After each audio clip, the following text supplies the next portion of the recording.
Quality education बिल्कुल free of cost. और आज का हमारा चैप्टर होने वाला है नैतिक शिक्षा कक्षा 2 का पाठ 5, जिसका क्या नाम है, दयालु मनुष्य। आइए इस पाठ को समझते हैं और शुरू करते हैं। ये पाठ बहुत ज्यादा इंटरेस्टिंग होने वाला है क्योंकि ये ऐसी जगह के बारे में है जिसको हम सभी जानते हैं और वो जगह काफी ज्यादा प्रसिद्ध है। ठीक है, इस चैप्टर को बिल्कुल भी स्किप मत करना। चलिए शुरू करते हैं। चैप्टर का नाम है दयालु मनुष्य, काइंड मैन। अब ध्यान से सुनेंगे। काइंड का मतलब क्या होता है, जिसके अंदर काइंडनेस होती है, किसी के प्रति दया होती है। हमारे अंदर सभी के प्रति क्या होनी चाहिए, दया होनी चाहिए। ठीक है, और आज दया के भाव के बारे में ही हम समझेंगे। ठीक है, चलिए उससे पहले हमें 2 पंक्तियां दी गई हैं, उसे समझते हैं, उसका क्या मतलब है। बहुत ही ज्यादा ब्यूटीफुल है। चलिए शुरू करते हैं। दया धर्म का मूल है। जो दया है धर्म का मूल है, यानी कि दया जो हमारे धर्म की तरह काम करती है। अगर हम सब पे दया करते हैं तो परमेश्वर जो है, हमारे ईश्वर जो है, वो हम पर दया करते हैं। ठीक है, ये पाप होना चाहिए, ये गलती से पास लिखा हुआ है, आप इसको पाप ही कंसीडर करेंगे। पाप मूल अभिमान, और जो पाप है वो क्या है, बहुत गलत है, उसको हम नहीं मान सकते। हमें दया से रहना चाहिए सबके साथ, ना कि पाप करनी चाहिए किसी के साथ। गलत हमें नहीं करना है। ओके, तुलसी दया ना छोड़िए। तुलसी यानी कि तुलसी जी के बारे में है ये। तुलसी जी ने कहा है कि हमें कभी दूसरों पे दया करनी नहीं छोड़नी चाहिए जब तक घट में प्राण, जब तक हमारे शरीर में प्राण है। इसका क्या मतलब हुआ, आजीवन हमें दयालु ही बन के रहना चाहिए। ये पूरा चैप्टर दया के ऊपर है कि, और इससे हमें ये पता चलता है कि जो भाव हम दूसरों के लिए रखते हैं उनसे हमारा कितना फायदा होता है। जो दूसरों पे दया करते हैं भगवान जी उन पे दया करते हैं। चलिए शुरू करते हैं। अयोध्या, जैसे कि मैंने आपको बोला था, बहुत फेमस जगह के बारे में है ये स्टोरी। और अयोध्या को तो हम सभी जानते हैं, बहुत ज्यादा प्रसिद्ध है। अयोध्या के पास प्रतापी राजाओं में महाराजा दिलीप का नाम बहुत प्रसिद्ध है। अब जो अयोध्या है वहां पे बहुत सारे राजा रह चुके हैं, लेकिन एक राजा है महाराज दिलीप, जो वहां के राजा थे। उनका नाम आज भी बहुत ज्यादा क्या है, प्रसिद्ध है। उन्हें सभी लोग जानते हैं। क्यों जानते हैं आइए समझेंगे। वे रामचंद्र जी से 4 पीढ़ी पहले हुए थे। अब श्री राम जी जो है उनसे 4 पीढ़ी को पहले हुए थे, उनके जन्म से।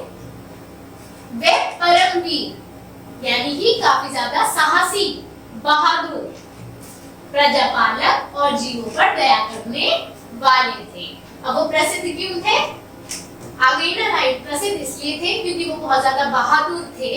वो अपनी प्रजा से बहुत प्यार करते थे, उन पे दया करते थे, और साथ ही साथ वो जीवों, सभी जीवों पे, सिर्फ मनुष्य को ही नहीं, सिर्फ इंसानों पर ही नहीं, वो सभी पर दया करते थे। वो जानवरों से भी बहुत ज्यादा प्रेम करते थे। उनकी पत्नी का नाम सुदक्षिणा था। क्या नाम था उनकी पत्नी का, सुदक्षिणा। विवाह के पश्चात कई वर्ष बीत जाने पर भी उनके यहाँ कोई संतान नहीं हुई। उनका विवाह हुआ और कई वर्ष बीत गए, लेकिन उनको कोई संतान नहीं हुई, उनके कोई बच्चे नहीं हो पाए, जिसके कारण पति पत्नी दोनों अत्यधिक दुखी रहने लगे। यानी कि इस कारण जो पति पत्नी थे वो दोनों क्या रहने लगे, काफी ज्यादा दुखी हो गए।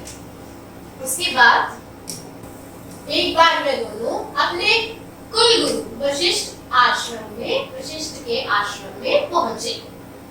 उसके बाद जो उनके गुरु थे उनके पास वो पहुंचे और क्या किया, गुरु वशिष्ठ ने उनका समुचित सत्कार किया और उनके आने का कारण पूछा। अब जो गुरु जी थे उन्होंने उनका आदर किया और उनसे पूछा कि आप यहाँ पर कैसे आए हैं।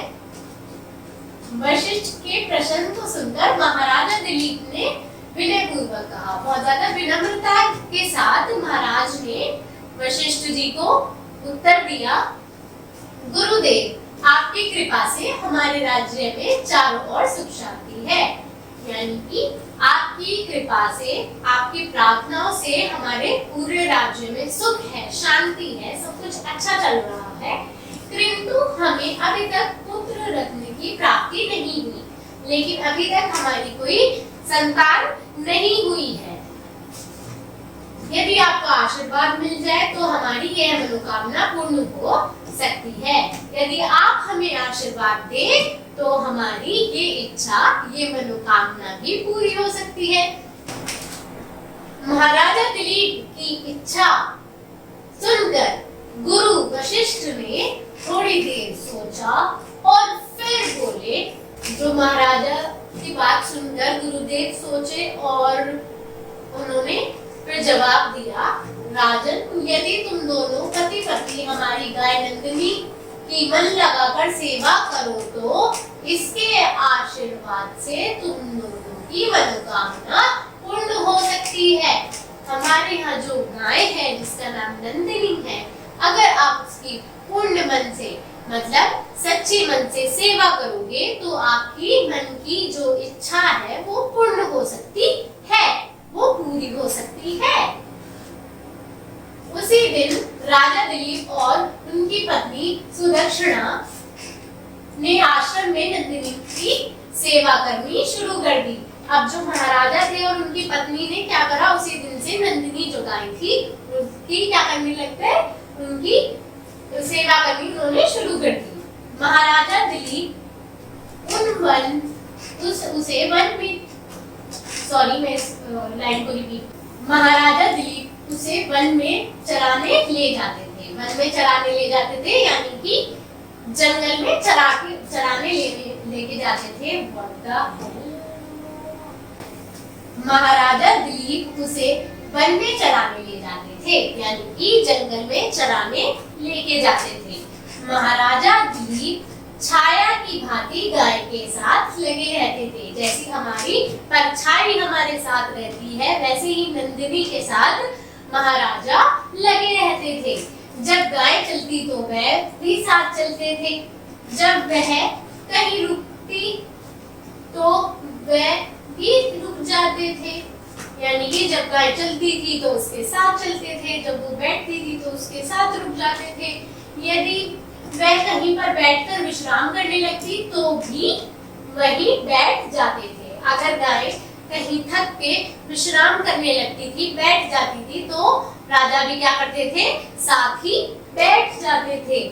यही कर्म काफी दिनों तक चलता रहा, यही काम, यही सब कई दिनों तक चलता रहा। एक दिन महाराजा दिलीप प्रतिदिन की भांति जंगल में नंदिनी को चरा रहे थे। जैसे वो रोज नंदिनी को लेके जाते थे वन में घुमाने के लिए, वो एक दिन नंदिनी को लेके गए। नंदिनी हरी भरी घास को रुचि पूर्वक चर रही थी। बहुत रुचि मतलब बहुत ज्यादा इंटरेस्टिंग उसे लग रही होगी घास, वो मजे में अपनी घास चर रही थी। चारों ओर प्रकृति की सुंदर छटा बिखरी हुई थी। जहाँ पे वो गए थे उस वन में चारों ओर प्रकृति मतलब काफी ज्यादा सुंदर दृश्य था। महाराजा दिलीप उस सौंदर्य में खो गए और महाराजा दिलीप जो थे वो उस जगह को देखते रह गए, उसमें खो गए कि वाह कितना सुंदर है। तभी उन्हें गाय के रंभाने की आवाज सुनाई दी। तभी उन्होंने देखा कि नंदिनी रंभा रही है, यानी कि चिल्ला रही है, जैसे जानवर परेशान होते हैं। दिलीप चौंक कर पलटे तो देखा कि एक शेर ने नंदिनी को दबोच रखा है। उन्होंने पलट के देखा तो देखा कि नंदिनी को एक शेर ने दबोच रखा हुआ है। वह उसके पंजों में फंसी छटपटा रही है। वो शेर के पंजों में मतलब शेर ने उसे दबा रखा है और वो निकलने की कोशिश कर रही है छटपटा रही से, ये मतलब है। राजा का हाथ तुरंत अपनी तशकश पे गया, जो उनके पास हथियार थे उन पर गया। उन्होंने बाण निकालना चाहा परंतु हाथ वहीं चिपक कर रह गया। राजा को आश्चर्यचकित देखकर शेर ने कहा। अब उन्होंने तुरंत शेर से गाय को अपनी बचाना चाहा, लेकिन क्या हुआ, उनका हाथ नहीं चल पाया। उनको ये सब देखकर क्या कहा शेर ने, राजन, बाण निकालने की चेष्टा मत करो। आप बाण निकालने के लिए परेशान मत हो। मैं कोई साधारण शेर नहीं हूँ, मैं कोई नॉर्मल सा शेर नहीं हूँ, तो मुझे मार नहीं सकते। यह गाय मेरा भोजन है। मैं कोई साधारण शेर नहीं हूँ, मतलब मैं कोई नॉर्मल शेर नहीं हूँ। आप मुझे अपने बाण से नहीं मार सकते। और ये जो गाय है अब मेरा भोजन है, अब मेरा खाना है। मैं इसे खाकर अपनी भूख मिटाऊंगा। अब जो मुझे भूख लग रही है, मैं इसे खाकर अपनी भूख मिटाऊंगा। महाराजा दिलीप समझ गए कि अवश्य इस शेर को कोई देवी शक्ति प्राप्त है, यानी कि जरूर इस शेर के पास एक देवी शक्ति है, जो ये इतना कह रहा है। उन्होंने कहा, यदि तुम कोई साधारण शेर होते तो मेरे बाण के प्रभाव से बच नहीं सकते थे। अगर आप कोई नॉर्मल शेर होते तो मैं अगर बाण चला देता तो आप बच नहीं पाते। अब तुमसे मेरी यही प्रार्थना है कि तुम इस गाय को छोड़ दो। इसके स्थान पर मेरा मांस खाकर अपनी भूख शांत कर लो। अब जो है फिर महाराज ने प्रार्थना करी कि प्लीज मुझे, अब तुमसे मेरी यही प्रार्थना है, शेर से महाराज ने कहा, तुमसे मेरी यही प्रार्थना है कि आप इस गाय को छोड़ दो और इसके स्थान पर, यानी कि इसकी जगह मेरा मांस खाकर अपनी भूख मिटा लो। शेर ने कहा, किंतु राजन, तुम्हारा जीवन तो बहुमूल्य है, यानी कि आपके जीवन की तो काफी कीमत है, आप तो बहुत बड़े राजा हैं। तुम्हारे पास तो ऐसी लाखों गाय होंगी। अब आप इतने बड़े राजा हो तो आपके पास तो ऐसी लाखों गाय होंगी। आप इस गाय के लिए अपने प्राण देना क्यों चाहते हैं? फिर इस गाय के लिए तुम अपना जीवन क्यों बलिदान करना चाहते हो? जैसे कि मैंने आपको बताया, शेर ने यही कहा। महाराजा दिलीप ने कहा, हे सिंह, सिंह किसे कहते हैं? सिंह यानी शेर। मैं एक क्षत्रिय राजा हूँ, इसलिए अपने प्राण देकर, मैं एक क्षत्रिय राजा हूँ, इसलिए अपने प्राण देकर भी दीनहीन प्राणियों की रक्षा करना मेरा धर्म है। यह मेरा धर्म है कि मैं जो दीन है, जिनका कोई निर्दोष नहीं है, उनके लिए अपना प्राण देकर भी उनकी रक्षा करूं। अतः तुम इस गाय को छोड़ दो और मुझे खाकर अपनी भूख मिटा लो। अब तुम इस गाय को जाने दो और इसके अलावा मेरा मांस खा लो, मुझे खा लो और अपनी भूख मिटा लो। ऐसा कहकर महाराजा दिलीप शेर के सामने सिर झुकाकर बैठ गए और राजा फिर शेर के सामने क्या कर रहे? सिर झुकाकर बैठ गए। तभी आकाश से राजा पर पुष्प वर्षा होने लगी। पुष्प वर्षा, पुष्प यानी फूल, फूलों की बारिश होने लगी। नंदिनी की आवाज राजा के कानों में पड़ी। जो नंदिनी थी गाय, उसकी आवाज राजाओं के कान में पड़ी, उठो पुत्र, यहाँ कोई शेर नहीं है, यह सब मेरी माया थी। देखो पुत्र, ये कोई शेर नहीं है, ये सब मेरी माया थी, ये सब तो मैंने किया था। यह तुम्हारी परीक्षा थी, मैं तुम्हारी परीक्षा ले रही थी, मैं तुम्हें टेस्ट कर रही थी। तुम वास्तव में जीवों के रक्षक हो। क्या तुम वास्तव में जीवों के रक्षक हो, जो तुम्हारे बारे में हमें सुनने के लिए मिलता है? मैं तुमसे प्रसन्न हूँ और मैं आपसे खुश हूँ। तुम्हें शीघ्र ही पुत्र रत्न की प्राप्ति होगी। वरदान पाकर राजा बहुत प्रसन्न हुए। अब जो गाय थी वो काफी ज्यादा खुश हुई राजा को देखकर कि वो सच में जीवों से प्रेम करते हैं और उनकी रक्षा करते हैं, जैसे कि उन्होंने अपने प्राण तक देने चाहे अपनी अपनी गाय को बचाने के लिए। तो फिर जो गाय थी उन्होंने उसे आशीर्वाद दिया कि अब आपको पुत्र होगा।